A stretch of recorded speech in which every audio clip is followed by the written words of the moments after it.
I'd want us to move to another step, which is now talking about your careers. Now, obviously, Wesley, because you dived into a career space that was very much exclusive. And obviously, from what you just shared, coming from a background where you're already hearing, you're not part of it, and then daring to want to be part of it, not only on the lower level, but aspiring to want to sort of move up the various levels. Would you like to share your career journey? What inspired you to get into I had that? no plan, so I can't say I kind of started and wanted to be the pioneer. No such thing. Again, ringing in our ears as children was, whatever you do, you're going to have to be twice as good as your white friends. You got white friends you go to school with, but when you and him go for the same job, if you've only got the same qualifications, your white friend's going to get the job and you ain't going to get it. So make sure whatever you're doing, you're twice as good as your white friends. Wow. So that was what we grew up with. So, I think my entry into this this career, I was probably overqualified for the job that I entered in, that I entered at. I'd say, and I say this now to people in our industry, being different can work in your favour or it can work against you. Whatever you're doing, it is amplified if you're different. So if you're only average or you're not very good, guess what? Your average is going to be magnified 10 times that you're only average. Or if you're not very good, it's going to be amplified. If you're good, people are actually going to start noticing. Not because, wow, you're so special, but maybe their expectation was that you weren't going to. And all of a sudden, now, I know in my career, definitely, being different made me stand out. It hasn't always, of course, you've hit barriers and whatever, but it was probably easier for me to stand out than a lot of other people who were just okay. And have I played on that? I don't think I've played on it, but I've not been afraid to stand out. So having gone from, keep your head down, don't make a fuss, I made a point of standing out because it's hard to, it's hard not to stand out, right? And that's something that I would say and I say that to my children, I say that to people in my current place, that don't try not to stand out because you do, and try and make sure though, as I said, make sure that it's you're doing the positive things, because if you ain't, you're really going to stand out. But don't try and hide would be my thing. Don't try and blend, because try as you may, you ain't going to blend in. Interesting. I think my career's been very interesting, and everywhere that I've worked, I was the only black person, like literally the only black person. Remember, I worked at what is like the #1 independent global PR agency. Out of like 400 people, I was the only black person. And I was aware of it to a certain extent, but to the other extent, I didn't really care, because I guess how I grew up here, a lot of my friends were white. I was used to being in that environment anyway. There were times when it became really obvious. Like I remember, bless him, he's a very good friend of mine now, but when I first started this new place, he was like, "Oh, I love black music, I do." I was like, what? So there's times when it's a bit like, okay. But I think for me, and I always say this, and when I speak to people coming up, I feel a weight on my shoulders, and I feel a weight on my shoulders to help pave the way for future people that are coming up, because there aren't enough of us at all, even at senior levels. Like I say this within Meta, I say externally to Meta, because it still blows my mind. Why am I still the only black comms director outside of the US, right? Even globally, there's only like 5 or 6 of us. So like, how is that? And obviously you think, as a social media brand or whatever, we reflect the people that we obviously serve, but it's been like that everywhere. And, I haven't made it a point to stand out, because again, there are places that I went that, you know, even if I was like, I remember with feedback I used to get was, you're a bit feisty or kind of bit, and it was just like, guys, like I'm just kind of straightforward. There's no feistiness in this, but that was the continuous feedback that I was getting, and it was just really frustrating. It was really frustrating for a while, but I decided not to focus on that. And actually, some of like, you know, one of my old managers, who is still a very good friend today, and she's actually Asian. And obviously her experience is slightly different to mine, but we bonded over a number of things. And I remember seeing she was really senior, and I was like, gosh, if she can get there, then I can do that too. I'm very much aware now, even in my job, that everything I have to do has to be bigger and better, right? Because I have to justify me, the work that I'm doing, and also, you know, I have a team that I've brought up underneath me. We're the first only all-black team in this business.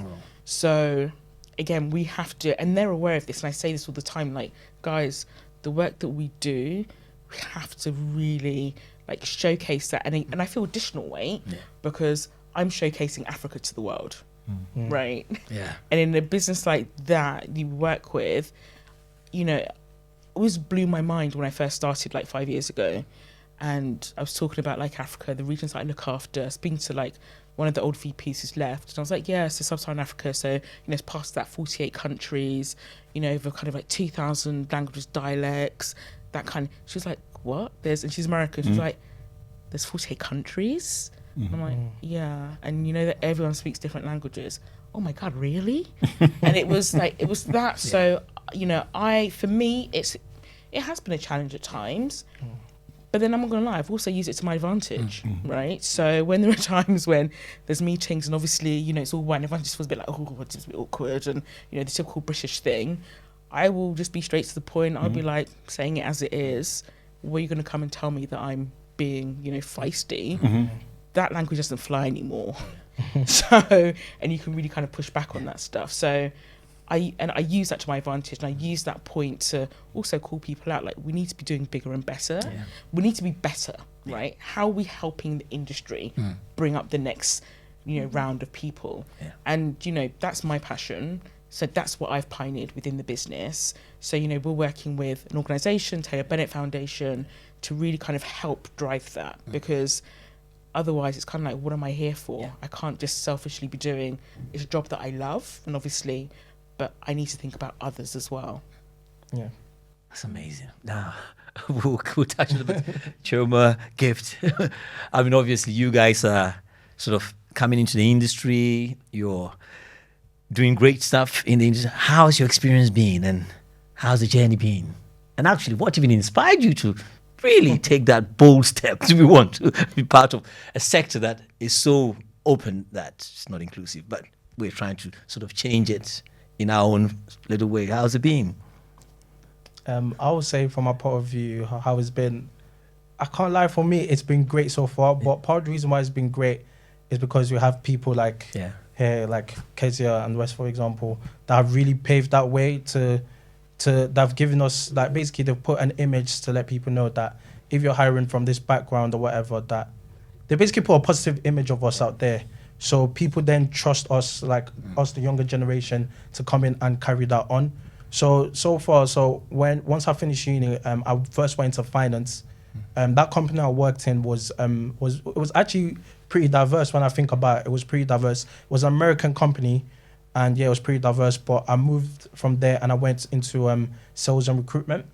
And in sales and recruitment, I actually got that job because my manager at the time, he's Nigerian. So he comes from, he's lived there all his life, but he has that Nigerian background. And he was looking to do a division where we were recruiting people within the oil and gas industry within Africa.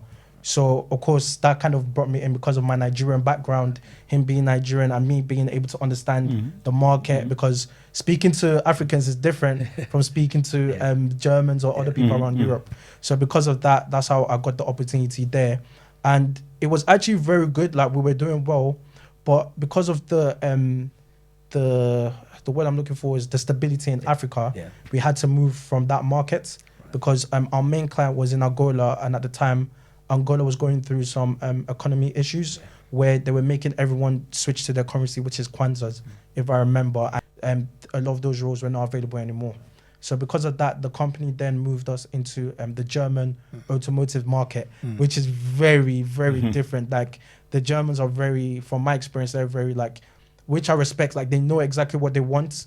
They negotiate their salaries, they negotiate their contracts. And working with the Germans made me realize that something that I felt like as a community that we don't do as Black people is that we don't really fight for what we want or what should be ours. Yeah. Like if we go for a job and they're underpaying, I would notice that the Germans will say, I don't want it because they're like, this is how much I'm worth.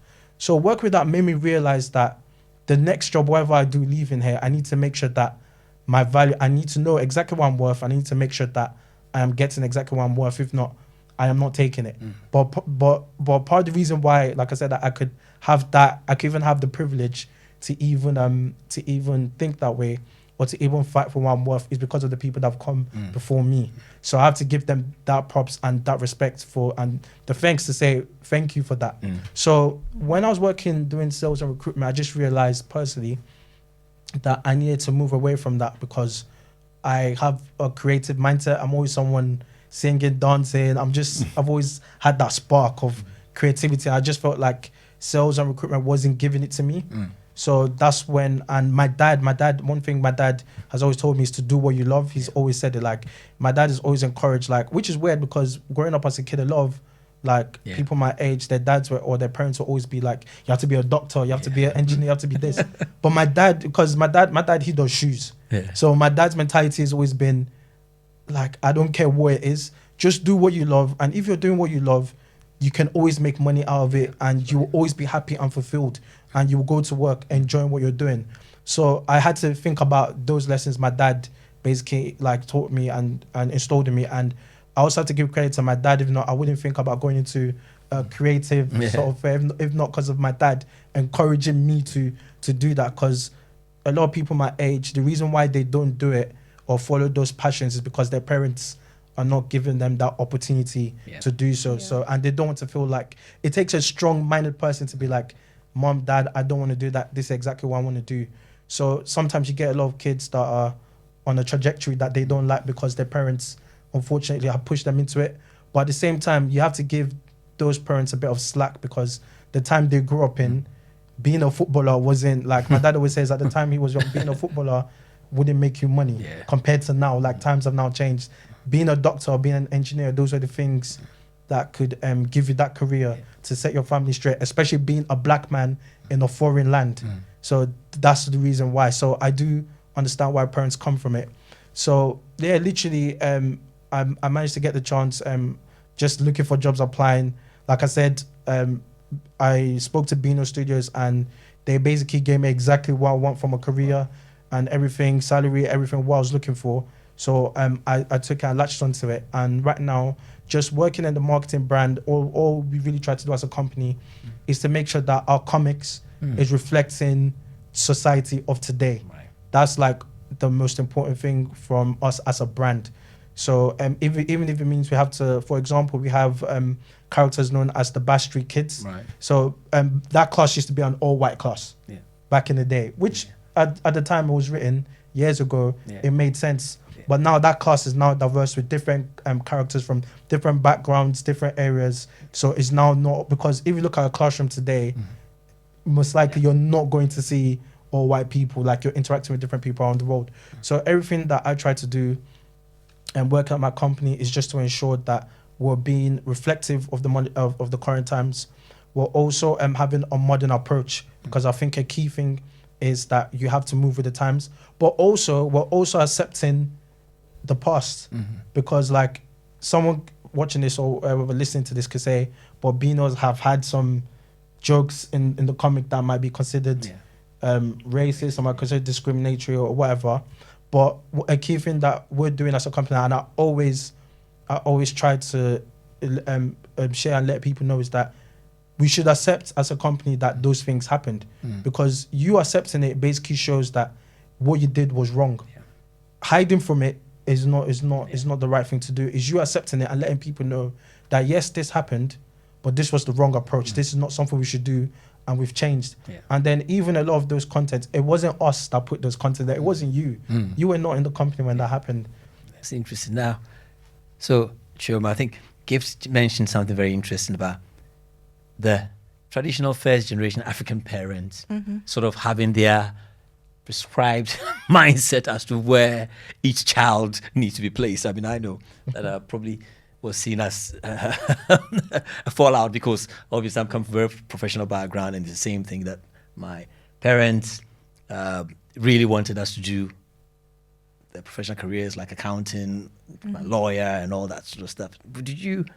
How did you get into your career? I think similar to Gift. So I didn't have anything kind of impressed on me. My mum was just she didn't get to finish university. Right. There was one thing she was very key on was education. Good. And that's where she kind of threw her passion. If you wake up late, she's like, you get up and get out, go. It's like, there's that get to school on time, read your book. If you don't hit A, then at least, you land on B, but she was very much about the education aspect. But I think I just had a natural, I guess, passion for creative stuff. So I've always loved films. I've always loved writing. Always loved reading poetry. I grew up on Dr. Seuss books with the little hat, the cat and the hat. Yeah. So those were always the books that I've read, but kind of didn't subconsciously, I didn't really know that, this is something that I loved. I just know that if I'm going to the library, I'm going to pick up a Dr. Seuss book. But then I think just as I grew up, I think I dibbled and dabbled. Business was definitely an interest of mine. Writing was also an interest. So I just thought I'm just going to go in the middle and go for marketing, because at least I get to be creative in the business context of things. So that was kind of my middleman, studied marketing management. And then kind of dibbled and dabbled, I guess. I worked for KPMG, predominantly white, of course. So the diversity is definitely a lot better than a lot of the big four, but definitely a lot of room for improvement. But I felt like the culture there definitely didn't make me feel like an imposter. It was very, very open, very accommodating. And then, of course, roads led to Eagle London, the London's leading. That's a very big flex. I had a brilliant time working there for about a year and 8 months in a Black-owned agency, which is very different to kind of the likes of. I worked at the Royal Household for about a few months, like 3 summers in total, and then predominantly white, of course.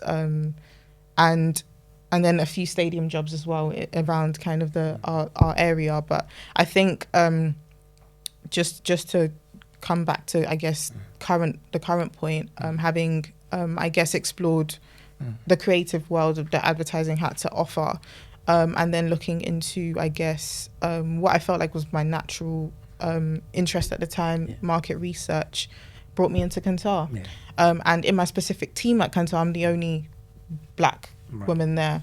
So it's definitely been taken a bit of adjusting. I think I don't go into work, I guess, with that at the forefront of my mind, but I am very much aware that I am the only Black person. I think it's just, I guess, more prevalent when it comes to conversation, perhaps, and someone might be talking about their house, or someone paid for a house, and it's just like when it brings out the upbringing that they've had and you haven't had, that it's a bit of a conversation. You've got to be malleable in those situations, because in that conversation I'm not going to have anything to offer because that's not my lived experience. But I think with that said, it's I have to constantly ponder on who I am as a person, and unlearn a lot of the things that perhaps cause you to put your validation in competence or affirmation or being accepted, and just to be able to just stand on your own 2 feet, irrespective of whether that environment accommodates for you. They open the door.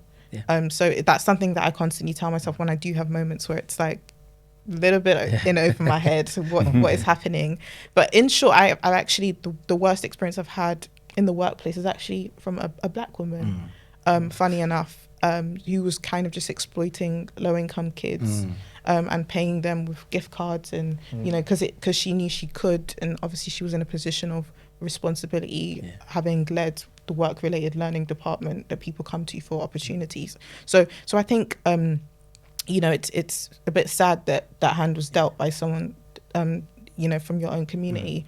But with that said, it's 100% made me who I am, resilient, you know, go-getter. So I wouldn't change it for the world, but I do think that where we do see things like that are happening, as people that have had that door that's been opened, I think we do have that onus to say, okay, we're gonna spark that change that we want to see. And that's precisely what I've done. I've joined as regional lead for our ethnicity and cultures ERG, and I'm helping to do just that, open the doors for recruitment and bring other people in. But yeah, that was very long-winded. No, it's very interesting because I mentioned something about, because of her upbringing, she grew up with people from the white community, and that sort of helped you to be comfortable in the spaces when you go to the work environment where you were the only one. Wesley's mentioned about standing out and being different, you know, which is a very bold step to take, you know, especially when you're hearing all the negative, you know, words that's been coming in your upbringing. Now, I'm just thinking here that we have now in today's generation children being brought up in certain communities where there's no white people, you know, and they are even going into university in probably London, where it's also very heavy ethnic minority sort of population, more of that. So how do people like that navigate themselves into the work environment where they then end up becoming the only black person in that space? And like you're just talking about here, conversations around dinner table and people are talking about houses and things like that. You want to talk about your amala and egusi and brown rice, but nobody understands that in that space. How I don't know if you have had any experience. Right. So people have shared that experience with me at M&S. Yeah. Because M&S is, you know, way behind Yeah. the pace in terms of diversity. And I liken M&S, I've been there four and a bit years. Yeah. When I started in the industry in 1984, Right. walking into what was the Burton Group back then, and yeah, I was the only. Yeah. Walking into M&S in 2017, 18, it was like walking into the Burton Group in 1984. That's what it felt like. Wow. Now, there were one or two other black people, and there was a network, a BAME network, as it was called then. And going into that group for the first time, going for a meeting, there were people, and it was mostly women employed by M&S, crying in the meeting because I turned up. And as a director, there hadn't ever been a black director at M&S, never mind a black director with dreadlocks and standing out. And there were women crying in the meeting because they thought they couldn't believe. They'd heard there was a black person coming. They were expecting, you know, probably someone with short hair and a suit and a shirt and tie, and then I turned up. And there were women in that meeting who had exactly that experience that you've just described. Born, brought up, gone to school in predominantly black areas, went to university where plenty of black people around them, and then they came to work at M&S. And it was like the biggest shock to their system because they'd never experienced that before. And it was a shock. And they talk about having to, you know, I know it's common parlance now to talk about bring your whole self to work. Well, they left their whole self outside the door and became a very different person in the door in terms of how they had their hair, how they dressed, how they spoke. They were completely different people to the people that they've been all their lives because of the environment that they were now working in. So tough gig, really, really tough gig. Wow. And imagine the energy that takes to have this facade that you've got to maintain. Yeah. And you've got to be on, they use words like having to be on their guard, not letting their guard slip, not letting, really, really hard. Yeah. Yeah. And do you know what? It is tough. And I remember one of the agencies that I used to work at, I don't know, I think I was an account manager, account director at the time. And again, I was pushing like, guys, please, I can't be the only black person again. Like, we have to do something. So I remember speaking to the owner, MD, and he was like, yes, absolutely. So we started working with an organisation. I think it was like Brixton Finishing School, but also Telephonic Foundation. So we had a guy come in, and this guy, again, he, single parent mom, council estate, black guy, had younger siblings that he had to care for. And I remember, he was there meant to be there for a month. The first 2 weeks or week and a half, this guy was late every day. I was just like, gosh, you're not helping us. Already, this. And I just remember taking him aside, and I was just like, look, what's going on? Because obviously you need to be here. Yeah. I know that I'm late, but come on, you need to be here at this time. And you then come to find out, actually, because he'll get his Oyster card, he'll get paid at the end of the week. He hadn't been paid before, and his mum didn't have enough money to give him to get the tube or a bus. So he walked from Brixton or something to the time to I can't remember, central London somewhere. So he was walking, and it was tough. I remember when he was speaking to me, and I was just, and he was telling me, he's like, obviously I can't tell anyone this, trust you. And he's like, look, I'm having to walk, and also I've got younger siblings, I need to get into school, everything else. And that was why. And I think that our lived experience as blacks is so different to us. And when he told me that, then I realised, I was like, do you know what? I can't be expecting the same from him as everyone else, even though you do expect the same because you're in a work environment. But we do have to make certain allowances, right, for, I think, younger people like us who are coming into the work field. He never used to speak in meetings. And I was saying to him, you need to let your voice be heard. And he was like, everything everyone's saying, I don't feel like I've got anything to contribute. And I'm like, do you know what? If you need to fake it until you make it, do that. Seriously. If you need to do that, just do that. You've got loads of knowledge that other people won't. These guys had, the biggest youth brand ever, but they're all white, middle-aged, and you're the audience that they're targeting. So actually, you've got a bigger voice in this room. So I feel like, we have to remember, because of our experiences, there are different challenges that we have. So when I became aware of it, and even things like, sometimes you'll be like, because I remember I used to do sometimes free sandwiches or something in the, but if there wasn't free sandwiches, this boy wouldn't be eating. So again, I was like, what's going on with food? And he was like, sis, everything. So I went to him and I was like, listen, we have to change how we're approaching this, because we can't do work experience in the same way we've been doing it for the past 15 years. And you've got someone who is essentially white, middle class, coming in, because it's different. So when these guys are starting, we give them their money first for Easter, right? We give them an allowance for lunch, because if you're saying that you want to be the biggest youth agency, these are the guys that are going to help you reach your audience, and we have to kind of make allowances for that. And that happened. And look, I look at him now, I haven't spoken to him for a few years, but I just saw recently on LinkedIn, he's got an amazing job in comms, doing really well. And I just and it makes me so proud, because it's yes, your voice can be heard. You do have a value. I think that's what we also need to instill, because actually a lot of times I know that if I didn't grow up and go to school with lots of white people, and I know that, people say I speak, I'm quite posh, whatever. I went to a proper inner London school, but it was because of the friends I had and their parents and experiences I had through them. But I feel like we, as in we who are all in the industry, also, I keep saying kind of give a leg up, but also just be like confidence, have, and I'm sure you do the same thing in M&S, like, you know, your experience, how can I help you to navigate through that? What can I be doing? So, yeah. What will you guys say to that then? I mean, Chioma, Gibbs.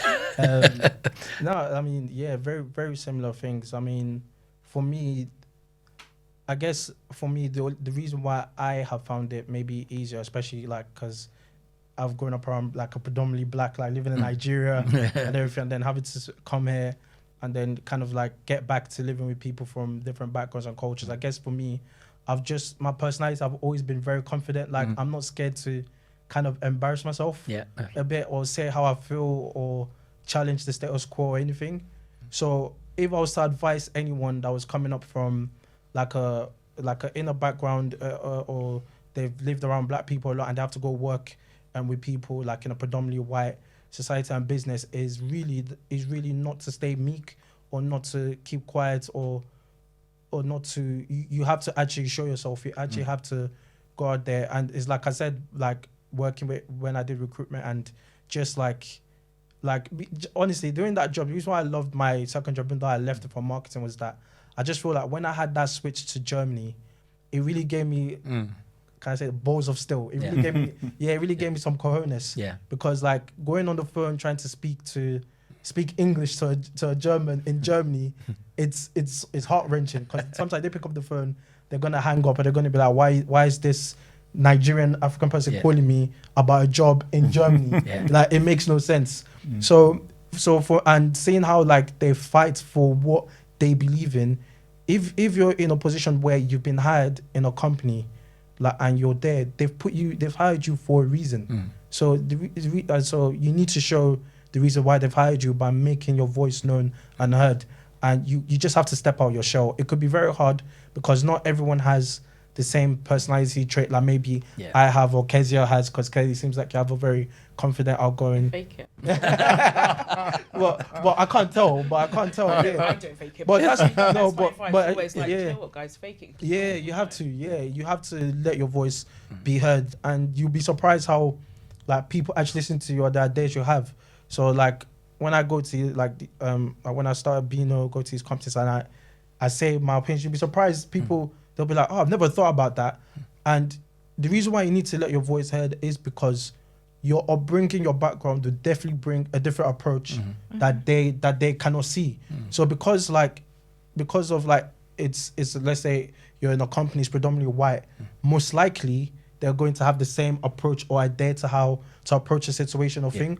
But you could come in from a different background and experience and say, hey, have you guys thought about it this way? Yeah. And that could be what they're looking for. That could be the key thing to bring the spark. So it's really stepping out of your shell and like, kind of like what KEZIA, you have to actually fake it till you make it. It's an important thing. Chioma, how's your experience been? Have you also grown up in spaces where you had sort of a diverse friends, whites, you know, in terms of growing up? And then how did that translate into when you got into work environment? Then finding that maybe that network that you've grown up with are not in that space. How's that been?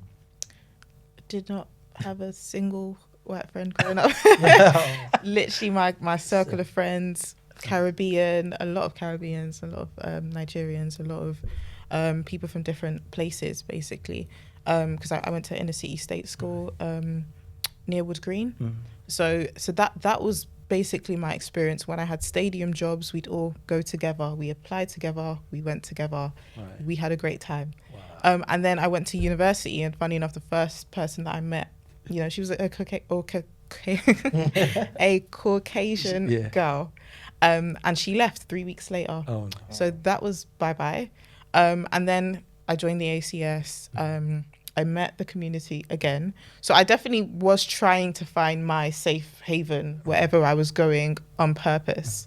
But then at the same time, doing other things to put myself in the uncomfortable, because I knew that, you know, I've definitely not always been the most confident person, but I knew that I had to intentionally put myself in those situations that I hated to be able to just break out of it, because it's like my future depends on it. It's no one's gonna, feel sorry for me because I feel like my voice shouldn't be heard in the room. And that's just the tough reality of it. And I think that's why a lot of, I guess, introverts have a lot of trouble in the workplace, because it's hard for them to, have to, force this ambivert thing, and then obviously have to go home retired and tired and mentally, physically, drained. It is a lot to do that. But I think the little steps we make today is it's ultimately for a better tomorrow. And I know it all sounds very, very in practice. It's like a nightmare. So, to have to keep going to a networking events, to keep showing up, even when you don't, even when it's a little bit of like it's a whole new world almost. But yeah, I'd say that I think it was just, I guess, in the uncomfortable, I found my niche and I found my voice, and I grew out of the dark almost, and then it was just like me honing in on my gifts and what makes me, and then presenting that in a way, and then that helped even just transform the outcome of interviews and everything that I was doing. I was just ultimately a better interviewee because I could capture what I had to offer with confidence. And I think if you can't sell it, people won't buy it. But yeah, definitely, say to anyone who is struggling with confidence to just do what you don't want to do.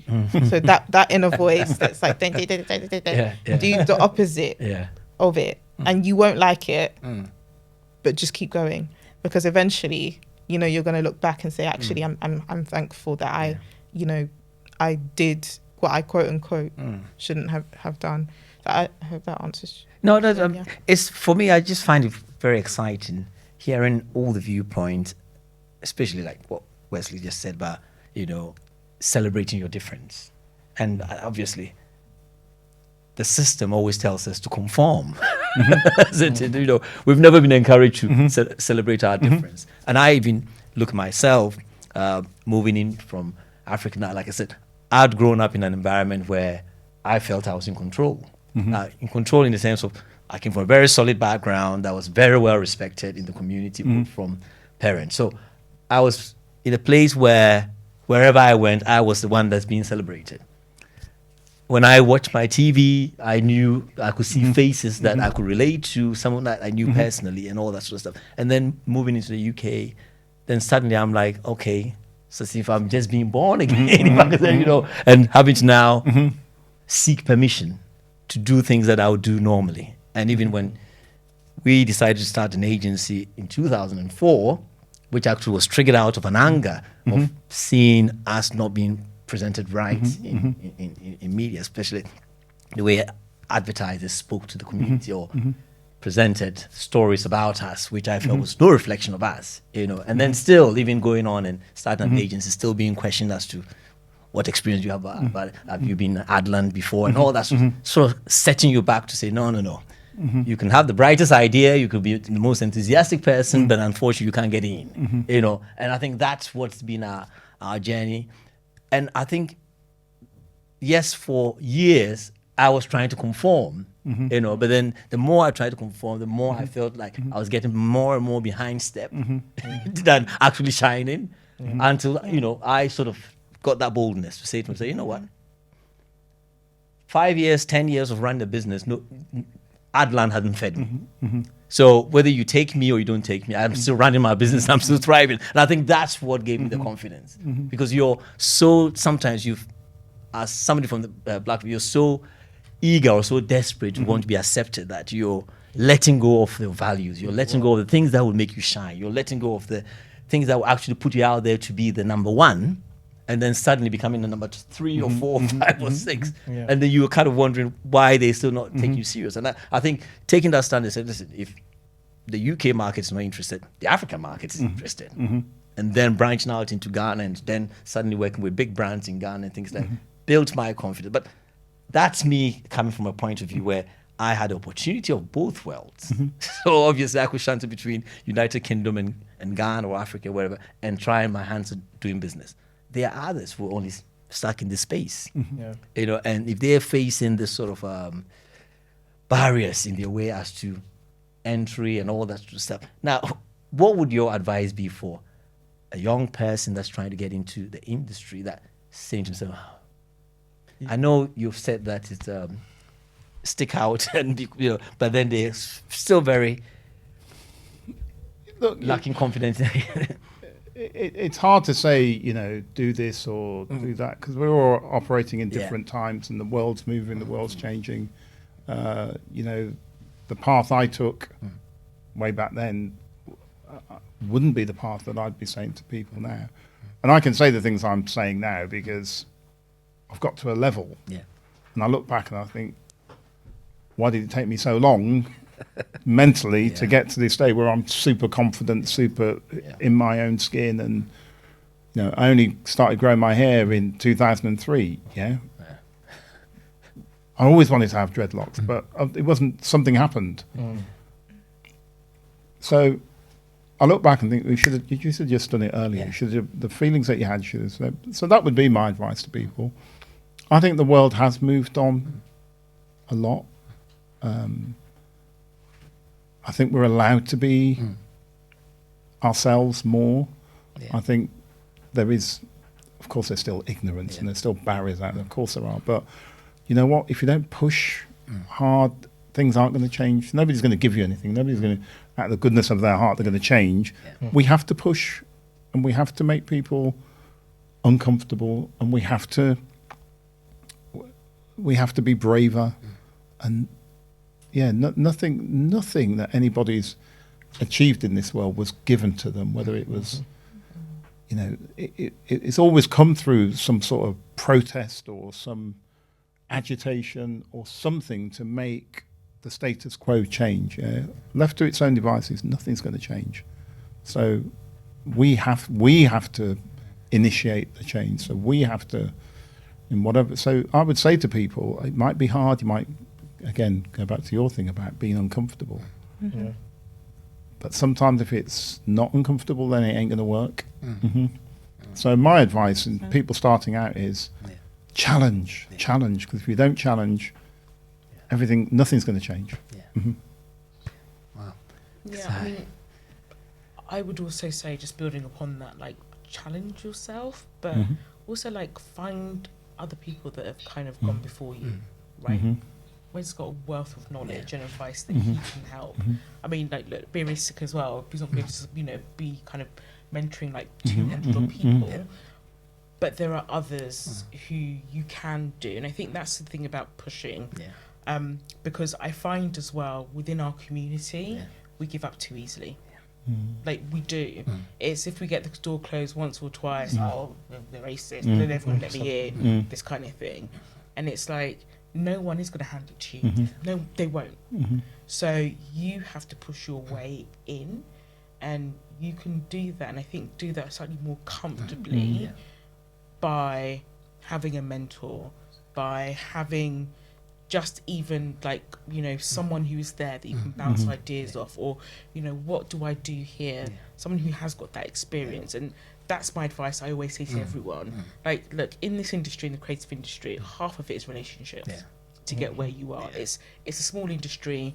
Everyone will know everyone who knows someone, right? So you have to start with relationships. So starting a relationship with one person, that person can open the doors to other people, right? So I think that's always my advice. And look, it can be the most random person who you may think will never, you may be at the right place at the right time. And, I was very fortunate when I think about, my mentors haven't all been black. So, most of them they've all been women. But I was given amazing opportunities even when before I was going to university. I was the one who was literally knocking on doors to do work experience and offering my time for free, because I knew that I had to kind of do that. And I had the kind of my mum pushing me in the background to kind of do that as well. But before, by the time I graduated, I'd done work experience at ID, I'd done work experience at Freud's, I'd done work experience at other agencies. So because I know, going back to your point, I have to do better. Right. That's right. So, and I think people need to remember that, and it's not going to be given to you on a plate at all. Right. So the more you push yourself, and it will feel uncomfortable when you're sending those letters or emails or having to do those phone calls. Like, so it is uncomfortable, but also use people. And that's how, you know, got into my experience at ID. It was because of someone who was able to get me through the door. At Freud's, it was because of someone who worked at ID who was able to get me through the doors. And that's how I've been able to build my career. Right. Yeah. So, Gift and Chuma, what would you like to add on to this? Yeah, I mean, the only thing I'll add on to it is, and I think I've kind of said this multiple times now, is that you need to, the first thing I'll say is you need to know yourself.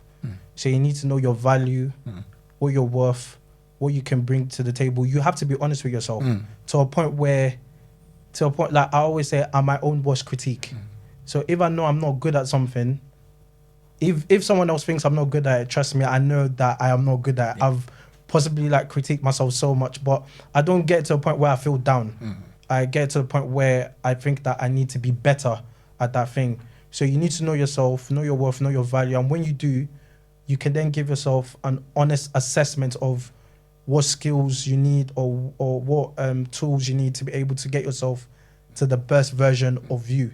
So which kind of leads to the next point of being yourself, but being the best version of yourself, which is similar to what Wes said, but also being able to fight for your right and know exactly what you're worth. So if you've done that analysis of yourself and you know, this is what I'm good at, this is my skill set, etc., you can always put a value to it to know this is exactly what I'm worth and this is what I should be getting. And if people are going below that, I feel like, luckily enough, we're now in the times where we can kind of say no. We can kind of challenge it or continue or moving forward. I can understand back then it was very difficult if someone gave you an offer that was good or maybe under the value. Sometimes you do have to accept it to kind of climb. Sometimes you need to see the longer picture, but sometimes you do need to tell yourself, you need to know yourself and say, this is not what I'm worth, and you need to keep pushing until you get to a place where you are worth. And when you're in there, you need to be able to have that confidence to believe that the reason why I'm here is because I should be here.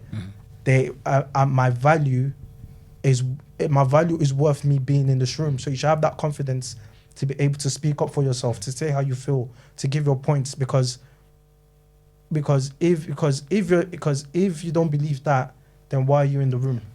It's the reason why they brought you in there. And I just feel you have to fight for yourself, know yourself, and when you get in there, stand by your values and push for it.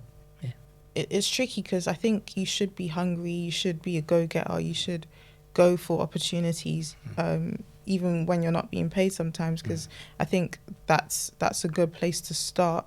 But I guess just personally, I'd say along that journey, just to be mindful, you know, that, or just to be comfortable in your own voice to say no, because potentially you're saying yes to an opportunity, but you've closed the door to the next because you've done things prematurely.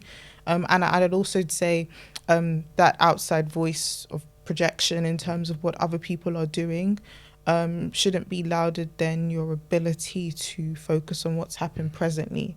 And I think this generation is facing a lot of that in terms of looking at your peers and this projection of success. And I'd say to, you know, whoever's trying to be something in life is, you know, just focus on today, because these little goals add up to the big goals.